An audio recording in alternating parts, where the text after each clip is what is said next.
Right, hello.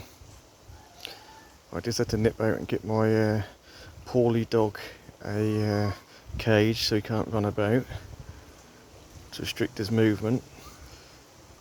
And I just happened to nip in B&M as I was passing, so I noticed they had a lot of the old Phoenix Canariensis in the outdoor section, and they were half price. So as you can see, Phoenix 18cm pot, £4.25 each.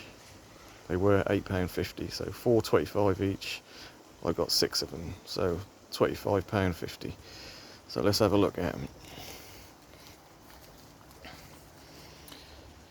These aren't small palms. That's the pot size, and you know, decent size. And a thing to look out for, it's easy to get distracted with, you know, you see this one's a good example. You see that, you think, nice full, looking good. And then you'll see one next to it looking like that. And you think, oh, that looked a bit disappointing compared to that one. Well, it's not just the foliage you need to look at. These are looking good now, but I know for a fact the new growth will come out a lot shorter than this growth. This is going to be stretched.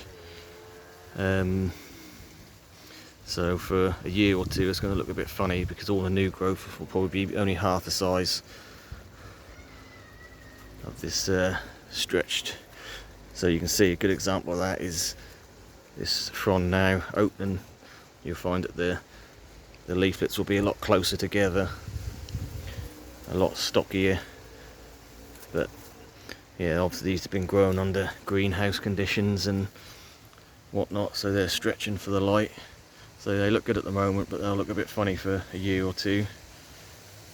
But yeah, so that's why I don't mind an example like this, where you think doesn't look quite as nice, not quite as big, but look at the trunk. That's the thing to look for. It's got a nice wide trunk. And all these specimens, all the other ones were sort of quite leafy and looking good, but the trunk is just as big, if not bigger, on this one than a lot of these. Obviously I've got some weeds in the pots. So yeah, don't just get distracted by the foliage or the fronds. Look at the trunk, because you want the thicker the trunk, the more chance you got of surviving winter. And the problem is that these are potted up in, I don't know, really clayey. They do tend to grow them in this clay stuff, which is good for the conditions that they grow them in, maybe greenhouse grown, or in, if they come from Spain, I don't know. But if it's warm all the time and you're constantly watering them, they're going to be happy with that. But if you kept them in that mix over winter outside, they're going to root rot in that particular mix. When that dries out, it goes rock solid, and if it's wet, it stays wet forever.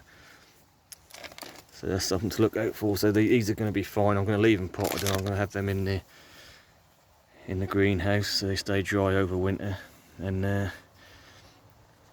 either put them in the ground or pot them up again next year into some bigger pots. Yeah, so there's six specimens there at half price. Couldn't resist that. So these are going to sit in this area for a little while I've still got a bit of warmth. So we're in mid-October and I'm still out here in t-shirt. It's quite pleasant. Right, just a quick one anyway. Thanks for watching.